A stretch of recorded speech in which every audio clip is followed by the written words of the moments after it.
우리가 이 세상을 살아가는 데 있어서 가장 힘든 일은 무엇입니까? 어떤 일이 우리의 삶에 가장 힘든 일이죠? 뭐 힘든 일을 나열한다면 한두 가지가 아니겠죠? 사람들이 그러잖아요. 우리의 인생사에 바람 잘 일이 없다고, 늘 어렵고 힘들고 뭐 이런 일들이 많습니다. 그러니까 그것을 열거하자면 끝이 없겠지만 그중에 하나를 말한다면 우리의 인생살이는 늘 선택을 하고 살아야 합니다. 선택. 그렇죠? 이것을 해야 하는지 저것을 해야 되는지 이렇게 해야 되는 건지 저렇게 해야 되는 건지 많은 선택을 해야 되잖아요. 그 선택에 따라서 우리의 인생의 결정이 완전히 달라질 수 있습니다. 그래서 제대로 결정을 해야 되는데 그 결정이 참 쉽지 않을 때가 많죠. 그래서 우리가 어떻게 선택하느냐에 따라서 우리의 인생이 완전히 달라질 수 있습니다. 그래서 한순간의 선택이 평생을 좌우한다. 뭐 이런 말도 있잖아요. 그렇기 때문에 우리가 살아가면서 지혜롭게 선택을 잘 해야 합니다. 그렇다면 지혜로운 선택은 어떤 것인가 하는 것을 오늘 본문을 통해서 살펴볼 수 있는데요. 자, 우리가 지혜로운 선택, 오늘은 선택에 대한 이야기니까 지혜로운 선택을 하면 어떻게 살 것인가. 그 첫 번째는요. 지혜로운 선택은 목표가 분명해야 합니다. 목표. 그렇죠? 늘 하는 말이죠. 이 목표, 우리들의 목표는 뭐냐? 내가 하는 일에 따라서 목표가 다를 수 있지만 우리가 신앙인으로서 신앙의 목표를 생각한다면 제일 크게 생각하는 것이 뭡니까? 우리의 목표는 하나님이십니다. 하나님의 뜻을 따르며 사는 것. 이것이 우리의 신앙의 가장 큰 목표입니다. 우리의 신앙은 삶과 동떨어지고 있는 것이 아니라 삶과 신앙이 연결되어 있는 것이니까 우리가 신앙이로서 늘 하나님의 뜻을 따라 산다라는 것을 큰 목표로 사는 것이 굉장히 중요합니다. 너무 원론적인 얘기 같지만 이 원론적인 이야기가 우리의 삶을 지배합니다. 그래서 모든 일을 하나님의 뜻을 따라 살겠다 하는 확고한 자세를 가져야 합니다. 이것이 우리의 목표예요. 하지만 그 목표를 조금 작게 잡으면 하나님이 나에게 부여한 소명이 있어요.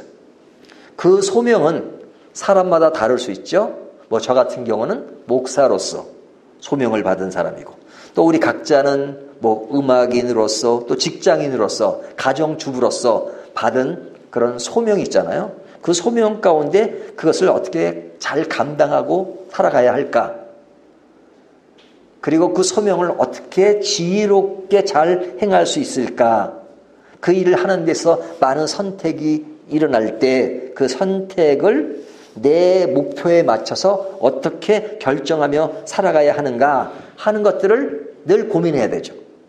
고민할 때 크게는 하나님의 영광을 위해서, 조금 작게는 하나님이 나에게 부여한 소명을 어떻게 감당하며 사명감을 가지고 살 것인가 하는 것을 사는 것이 매우 중요하죠. 그래서 매일에 주어진 삶을 이러한 맥락에서 늘 살피는 것이 중요합니다. 그래서 우리가 늘 이런 것들에 대해서 선택에 따라서 하나님께 물어야 합니다. 어떻게 물어요? 말씀과 기도로 물어야죠. 그래서 우리의 삶은 말씀과 기도가 우리의 삶의 영역일 수밖에 없어요. 우리가 호흡을 멈추면 살 수 없듯이 우리가 늘 신앙생활이라고 하는 것은 목표가 분명하고 그 목표를 이루기 위해서 하나님과 항상 교제하는 것이죠. 하나님께 묻고 하나님께 듣는 것. 이것이 뭐예요? 말씀과 기도잖아요. 그래서 이것을 잘하는 것이 신앙생활입니다. 이런 것은 없으면서 뭐 교회만 나오고 어떤 교회 생활의 일부를 하는 것이 신앙생활을 잘하는 것이 아니고 무슨 그건 당연한 것이지만 가장 중요한 것은 하나님과의 관계가 유지되는 겁니다. 관계. 매일의 삶 속에서. 그 매일의 삶 속에서 하나님의 관계가 유지된 것이 사람이 교회에 와서 그 일들을 잘할 때 그것이 좋은 것이죠. 네, 그것이 없고 그냥 교회만 나온다 그러면 뭐예요? church go, church member에 불과하단 말이죠. 매일의 삶 속에 하나님과 나와의 관계가 유지되고 있느냐 하는 거죠. 그래서 이런 관계를 유지하기 위해서 오늘 본문에 나오는 솔로몬 왕은 항상 하나님께 진짜 필요한 것이 무엇인가를 알고 있었어요. 하나님이 솔로몬에게 내가 원하는 것이 뭐냐? 그러니까 솔로몬이 뭐라고 얘기합니까? 오늘 본문 3장 5절을 보면요. 이렇게 말하죠. 3장 5절 보면 기브온에서 밤에 여호와께서 솔로몬의 꿈에 나타나시니라. 하나님의 이르시되 내가 내게 무엇을 줄고 너는 구하라. 내가 너에게 뭘 주려고 하니까 너 구하라. 그러니까 솔로몬이 뭘 구했죠? 너무 잘 알고 있는 뒤에 보면 지혜를 구했습니다. 왜 지혜를 구했느냐? 왕으로서 자기 삶은 물론 나라를 제대로 세우기 위해서는 지혜가 필요하다고 생각한 거죠. 그 지혜는 뭐예요? 하나님 나라의 목표, 또 하나님이 나에게 부여한 소명을 잘 감당할 수 있도록 도와달라. 이런 간구잖아요. 그러니까 나라를 잘 세우기 위해서 나에게 지혜를 주십시오. 그러니까 하나님이 그와 같은 요구를 하는 것에 대해서 하나님은 어떻게 반응하셨어요? 오늘 10절에 보면 솔로몬이 이것을 구함에 그 말씀이 주의 마음에 든지라 그러죠. 하나님이 참 마음에 드셨어요. 하나님이 딱 구할 때 지혜를 주십시오. 그러니까 그 지혜를 구하는 그 마음이 너무너무 아주 기쁘셨다 이거죠. 오늘날 하나님이 우리에게 뭘 원하느냐 이렇게 물으면 뭘 원하신다고 말씀하겠어요? 뭘 원하냐? 많은 사람이 아유 저에게는 뭐 집을 하나 주십시오. 저에게는 좋은 차를 한 대 주십시오. 뭐 그럴지도 모르겠고 저는 좋은 그 배우자를 만나야 되니까 배우자를 주십시오. 뭐 그렇게 구할 수도 있고 좋은 학교를 좀 주십시오. 뭐 이렇게 말할 수도 있죠. 뭐 그런 것들이 필요하겠죠. 하지만 가장 중요한 것은 하나님께 지혜를 구하는 것. 내가 인생을 살아가는 데 있어서 또 어떤 일을 행할 때 그의 목표를 바라보면서 그 안에서 차곡차곡 뭔가를 이뤄가는 그 지혜를 갖는 것처럼 중요한 것은 없죠. 그렇죠? 그러니까 내가 부분적으로 뭘 갖는 것보다 그 모든 것들을 컨트롤할 수 있는 지혜, 이것이 중요하단 말이죠. 그러니까 하나님이 그 지혜를 구하는 것을 보고 되게 기뻐하셨다. 이렇게 말씀하는 거잖아요. 우리가 솔로몬 하면 유명한 것이 있습니다. 1000번 번제를 드렸다. 사실은 교회에서 그것을 강조할 때가 많아요. 솔로몬이 1000 번제를 드렸다. 근데 하나님이 1000 번제를 드린 솔로몬보다 더 기쁘게 생각하신 것은 이렇게 지혜를 구하는 것에 대해서 더 기뻐하셨어요. 제사보다 뭐가 낫다 그러죠? 순종이 낫다 그러잖아요.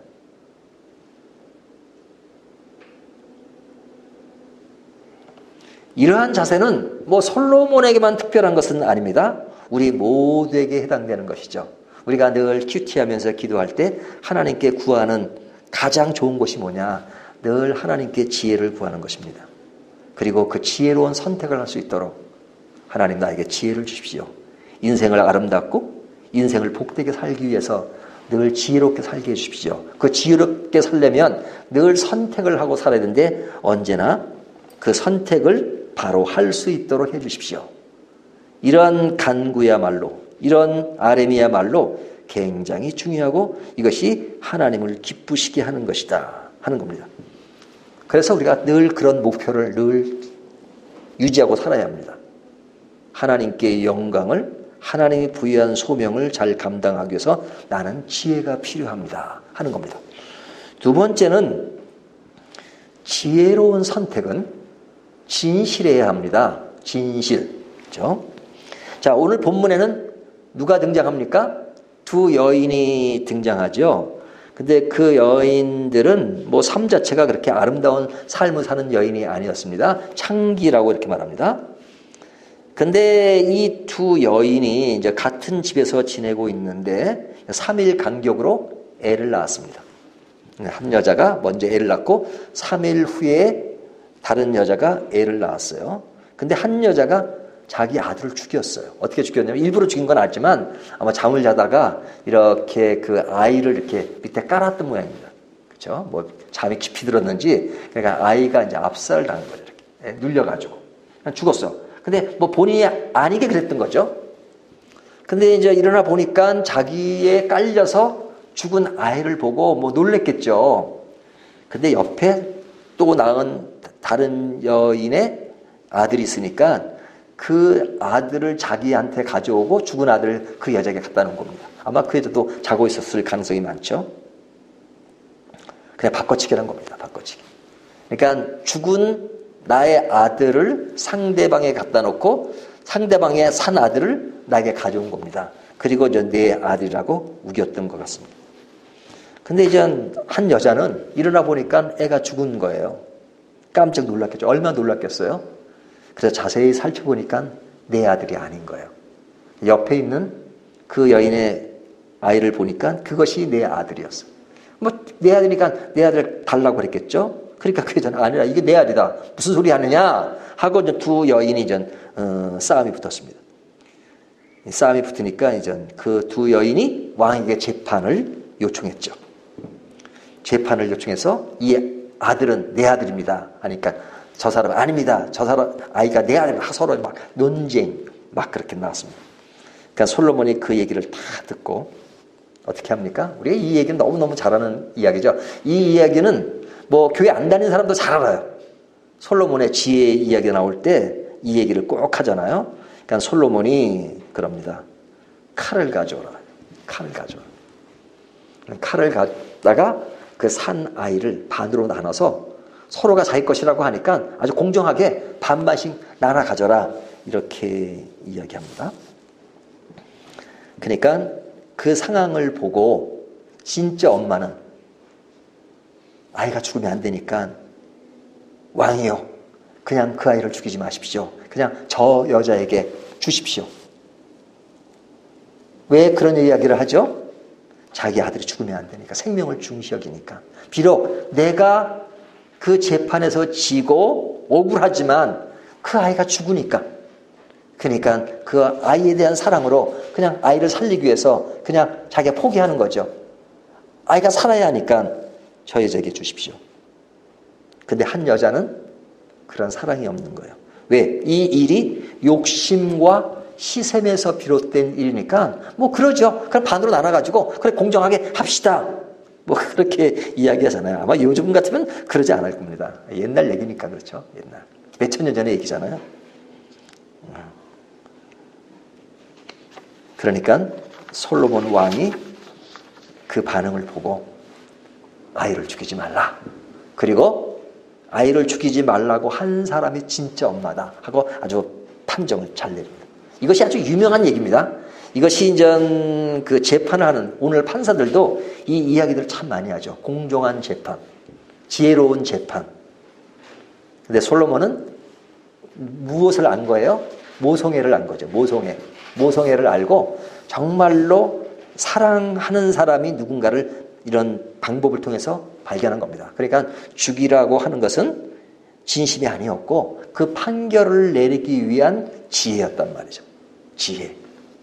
근데 이 지혜에서 이긴 사람은 누구예요? 진짜 엄마. 그 엄마는 왜 이겼을까? 진실했기 때문에. 진실했기 때문에. 우리가 인생을 살면서 진실하게 산다는 것이 쉽지 않습니다. 어떨 때는 나에게 손해가 되고 나한테 불리하면 속일 때가 참 많죠. 사람이 진실하기가 참 힘들다는 생각이 들어요. 사람이 아름다울 때는, 좋을 때는 참 진실한 것 같아요. 하지만 어떤 상황에 내가 불리하고 내가 불이익이 아니죠. 실제 그걸 받아야 되는 것임에도 불구하고 나에게 안 좋은 상황이 되어지면 참 거짓말도 잘하고 속이고 덮어 씌우고 하는 일들이 이 세상에는 비일비재합니다. 우리가 참 마음이 아픈 일들이 참 매스컴에서 많이 나오잖아요. 뭐 어떤 사건이 나서 아이를 죽이는 사건, 그렇죠? 데려온 아들을 죽이는 사건. 근데 그 사건이 그 사건으로만 끝나는 것이 아니라 많은 얘기들이 나오잖아요. 그 부모가 뭐 목사였다. 뭐 이런 얘기도 나오고. 뭐 실제 그렇습니다. 왜 신앙인들이 그런 사회적인 문제의 대상이 되고 있느냐? 교회가 왜 사회의 이슈가 되고 있느냐? 물론 냉정하게 따지면 억울한 측면도 많습니다. 하지만 우리가 억울하다고만 말할 수 없는 이유가 실제로 우리가 잘못한 것이 많아서 그래요. 잘못한 것이. 그 잘못이라는 게 뭡니까? 세상이 진실과 거리가 먼 삶을 산다 하더라도 우리는 진실해야 되잖아요. 내가 손해를 보고 내가 그것으로 인해서 많은 대가를 받는다 할지라도 내가 잘못했으면 잘못했다고 말할 수 있고, 그리고 진실을 향할 수 있는 거, 이것이 인간에게 너무너무 어려운가 봐요. 손해를 안 보려고 하고. 그러다 보니까 나에게 불리한 상황이 오면 거짓말을 합니다. 뭐 거짓말 정도는 아니까지 부풀리거나 아니면 좀 더 왜곡합니다. 그런 일들이 너무너무 많잖아요. 근데 우리가 신앙생활 하면서 우리가 신앙생활 할 때 예수를 믿어 구원 얻는다 하는 아주 그 구원의 어떤 전반적인 것을 교리적으로 아는 것도 중요하지만 삶 속에서 진실한 것이 더 중요하죠. 진실한 것. 내가 잘못했으면 잘못에 대한 대가를 받더라도 그 대가에 대해서 감수하고 자기 잘못을 시인할 수 있는 것, 이것이 진실한 겁니다. 내가 선택한 것이 있으면 그 선택을 잘못했으면 인정하고 그것에 대한 대가를 받고 그리고 살아가는 것. 세리 중에 삭개오라는 사람이 있잖아요. 그 당시 세리는 굉장히 안 좋은 사람이었습니다. 하지만 예수님이 삭개오를 위대하게 본 이유가 뭔지 아십니까? 삭개오가 회개할 때 잘못했습니다. beg your pardon. 그 정도로 끝난 게 아니에요. 내가 잘못한 일, 내가 누구 거를 많이 쳤으면 몇 배를 내가 갚게 나이다. 그러잖아요.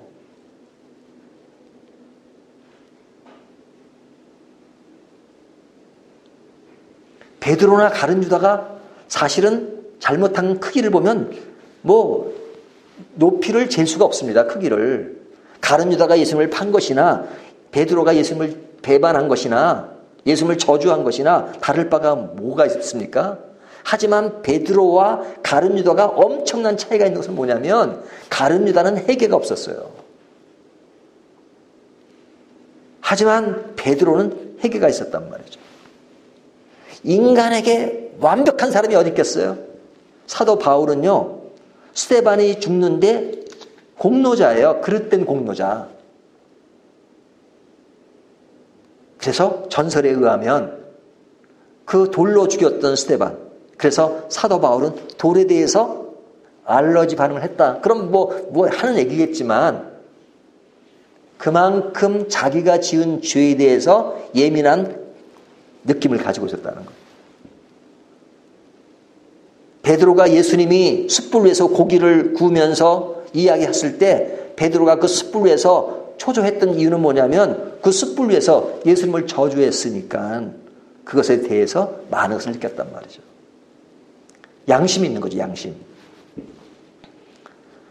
근데 오늘날 시대에 너무나도 양심이 무감각해지고 사라지는 것이 있어요. 일반 사람들은 그렇다 할지라도 최소한 교회와 교인들은 그러지 말아야 되잖아요. 근데 그런 것이 많이 사라졌어요. 교회 생활이라고 하는 것은 이러한 양심과 이러한 그 기본 것을 지키는 것보다는 그냥 하나의 종교 생활에 더 강조점을 둘 때가 많단 말이죠. 종교 생활이라는 게 뭐예요? 교회 출석하고 헌금하고 뭐 이런 거 중요합니다. 하지만 그보다 더 중요한 것은 하나님의 지혜를 가지고 하나님 안에서 목표를 두고 그리고 모든 것을 진실하게 행하는 것입니다. 진실하게. 인간으로서의 잘난 척이 아니라 늘 부족함을 인정하고 그 인정한 상황에서 내가 잘못이면 잘못했다 그리고 고치고 개선하고 남을 존중하고 이것이 중요하잖아요. 진실한 것. 여기 두 여인 가운데 한 여자의 문제점은 뭐냐면 자기가 거짓말을 했잖아요. 그 거짓말이 왜 나왔느냐? 자기 욕심 때문에, 시샘 때문에. 그러니까 그 여자는 생명에 대한 존중이 없어요. 그러니까 반쪽으로 나누려니까 그 생명이 죽어가는 게 됐는데 거기에 대해서 그렇게 해야 공정하다고 생각해요. 공정? 그럴 때 공정이 공정입니까? 사람의 생명이 중요한데. 설령 내 아이가 아니더라도 그 아이가 죽게 된다면 자기가 더 크게 잘못을 뉘우침에도 불구하고 그 여자는 너무 뻔뻔스럽게 죽이라 그러잖아요. 나눠주십시오. 자기 아들은 자기가 죽여놓고 그리고 남의 아들까지 죽이는 그러한 파렴치한 행동을 우리가 보잖아요. 근데 그 당시는 너무나도 물리적이고 이런 아주 눈에 보이는 가시적인 파렴치한 행동이지만 우리가 그 정도까지는 아니더라도 내 영혼 속에 내 마음 속에 짓는 많은 왜곡, 많은 비진실, 많은 거짓 이런 것이 없는가라는 것을 늘 생각해야 합니다. 말씀을 큐티하고 기도하는 것은 하나의 교인으로서의 의무 생활이고 숙제와 같은 것이 아니라 내 마음속에 나는 주님이 원하시는 길을 진실되게 가고 있는가 하는 것들을 매일매일 점검하는 것입니다.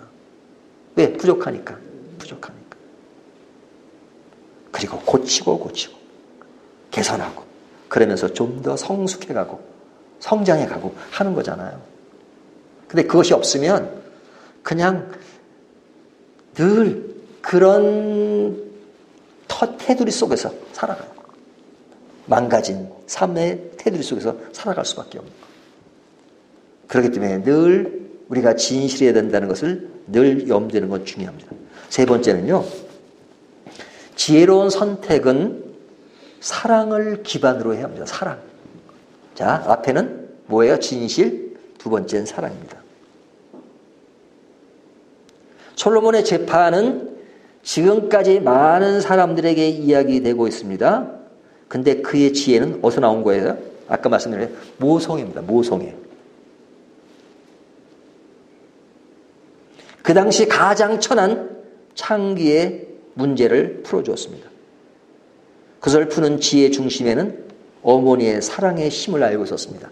비록 그 여자는 창기로서 사회로부터 굉장히 안 좋은 인식을 가지고 있는 여인이지만 그래도 그 여인에 대한 자식 사랑은 컸단 말이죠. 우리가 사회에서 어떤 신분이나 이런 것을 차별할 때가 얼마나 많습니까? 그러나 여러분, 그 사람이 사회로부터 어떤 죄를 짓고 또 어떤 그런 몰상식한 일이 있다 하더라도 그에게도 모성애가 있는 경우가 많죠. 그건 마저도 없는 사람이 있긴 하지만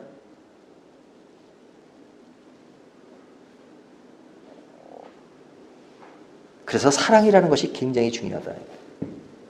많은 그릇된 선택의 배경에는 사랑이 아니라 증오와 이기심, 욕심에서 비롯된 것이 많습니다. 내가 하는 선택이 이것이 사랑에 기반한 것이냐 아니면 증오와 이기심과 오기와 욕심에서 비롯되는 것인가 하는 것을 늘 관찰하는 것은 중요하죠. 상당히 많은 부분은 진실한 사랑이 아니라 증오와 이기심과 욕심에서 비롯된 것이 많습니다. 원론적인 얘기 같지만 우리의 선택이 사랑의 기반을 둔 것이라면 그 결과가 나에게 손해가 되고 자존심이 손상된다 하더라도 자기를 포기할 수 있는 것. 이것이 중요하죠.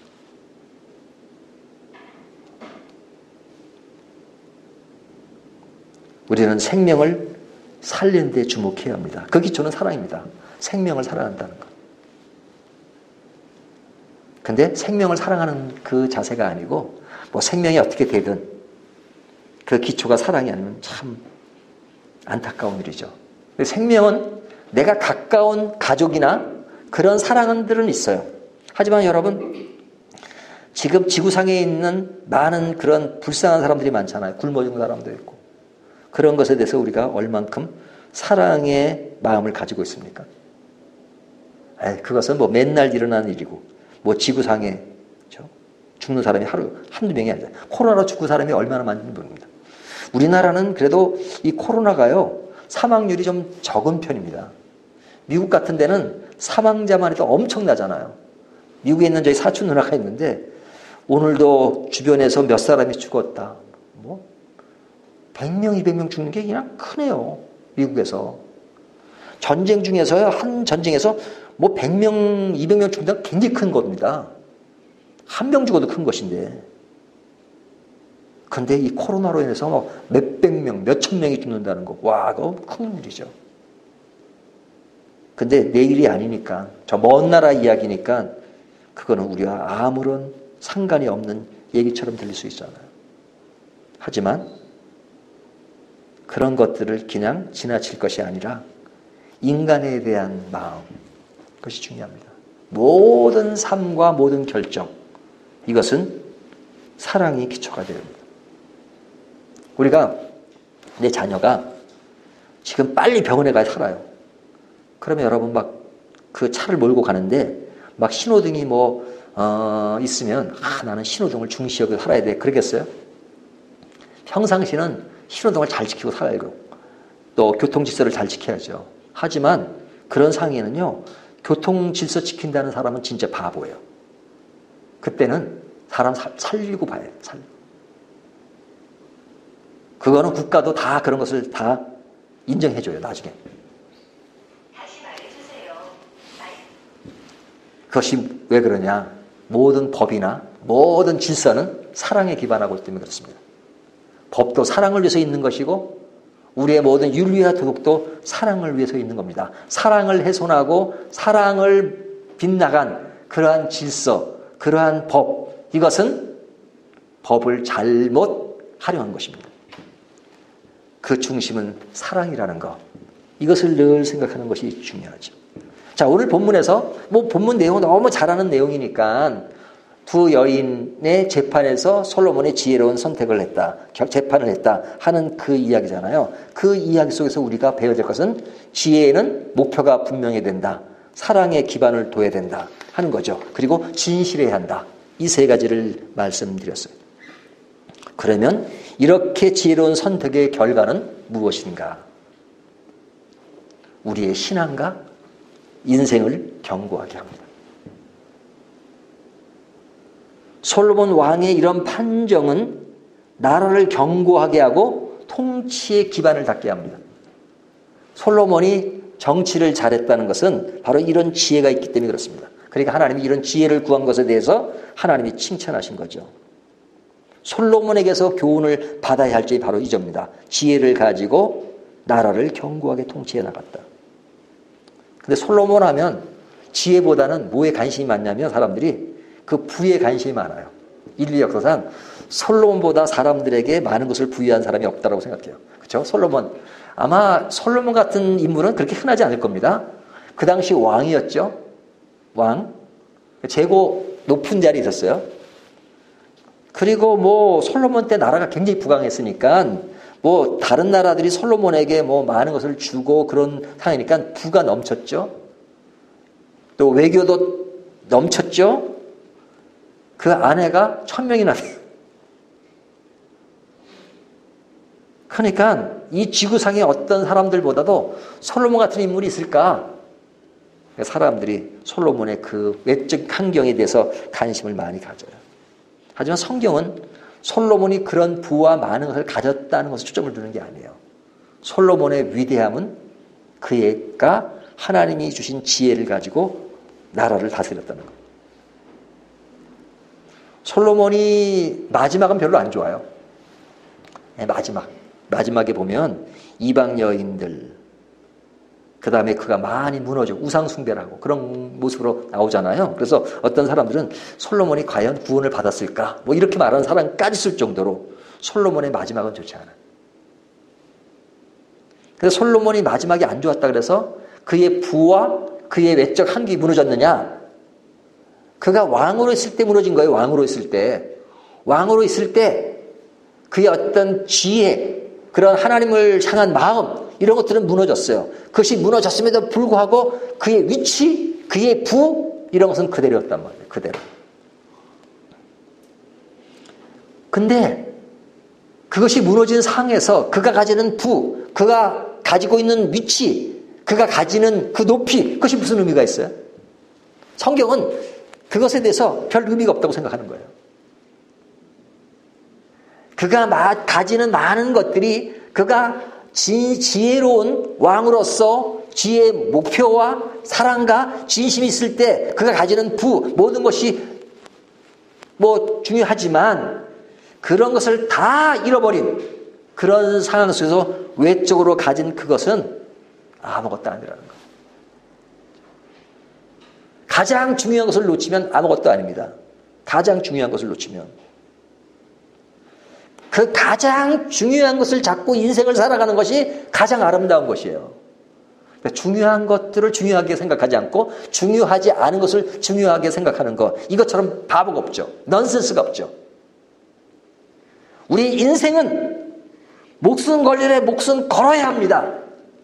하지만 목숨 걸지 않을 일에 목숨 걸면 안 돼요.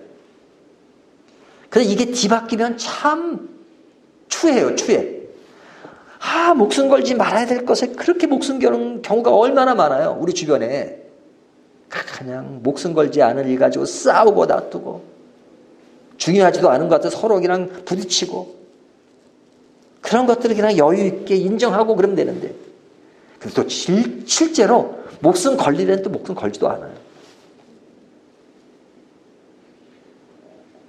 인생을 아는 것.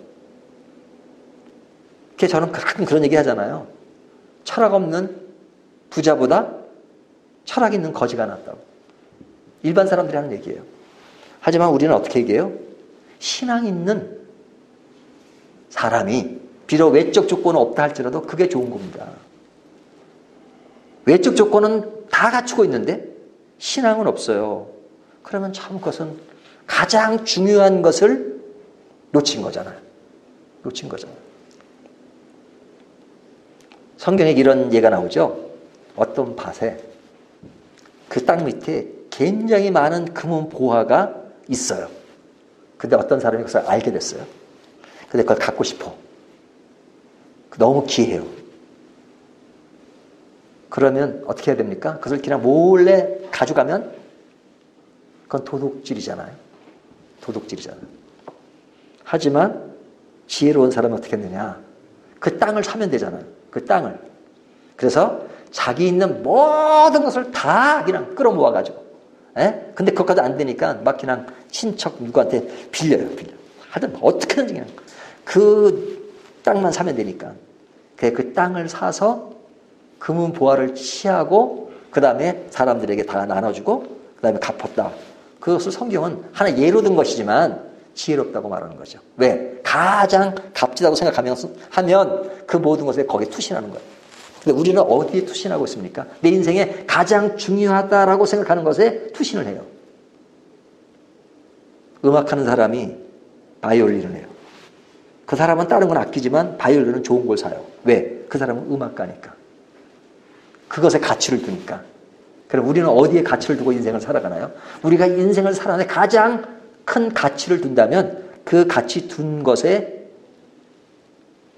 집중할 수밖에 없어요. 근데 그 가치 있는 집중이 그것이 올바른 것이 아니고 지혜롭지 못한 선택의 결과라면 그건 불행한 것이죠. 그래서 내가 선택한 것이 정말로 값진 것인가? 그것이 값진 것이라면 그것에 집중하는 것. 이것이 지혜로운 것입니다. 근데 우리의 선택은 가장 중요한 것이 뭐라 그랬어요? 시작할 때 하나님, 나라, 그리고 하나님이 주신 나의 소명을 잘 감당하는 것. 이것이 있다면 가장 중요한 삶을 사는 거죠. 그래서 우리가 늘 하나님께 기도하는 것이 중요합니다. 어떤 기도요? 하나님, 나에게 지혜를 주십시오. 인생을 아름답게 살 수 있는 지혜, 인생을 의미 있게 살 수 있는 지혜, 하나님을 바라보며 하나님의 신앙을 가지고 살 수 있는 지혜, 그런 지혜라면 다른 것은 다 없어진다 할지라도 나는 그것을 최고의 가치로 알겠습니다. 내가 있는 것, 내가 가진 모든 것들은 하나님의 나라와 영광을 위해서 있는 것입니다 하고 그 목표가 분명하다면 우리의 신앙의 삶의 기초가 탄탄한 것이죠. 견고한 것이죠. 우리는 지금 이 순간에도 무엇에 관심을 가지고 인생을 살아가십니까? 그리고 진정 내가 원하는 것은 무엇입니까? 하나님께 우리는 무엇을 구하고 살고 있습니까?